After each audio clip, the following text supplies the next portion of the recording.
Magandang araw po sa ating mga kababayan at Happy New Year po. At sana naman ang 2026 ay magiging magandang taon para sa ating lahat. Sa aming patuloy na tumulong sa ating mga kababayan, lalo-lalo na sa tinatawag nating healthcare,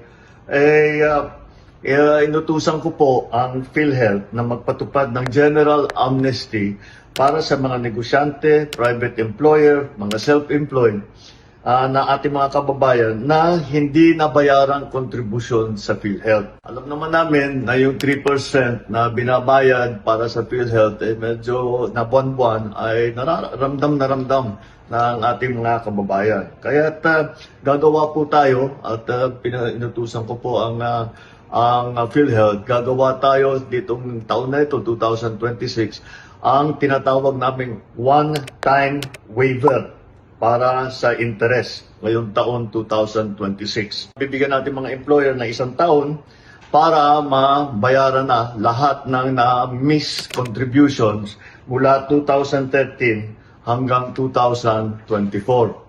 At ito po ay palagay namin sa kalkulasyon namin, ito ay makakatulong po sa mga 300,000 na mga benepisyaryo. Hinihikayat din natin ang ating mga employer na i-update na ang lahat ng information ninyo at magrehistro i-rehistro ang mga empleyado ninyo sa yaman ng kalusugan o yung ating tinatawag na YAKAP program.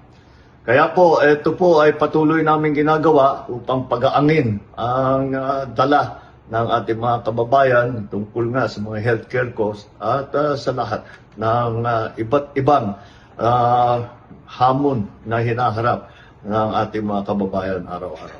Happy New Year po!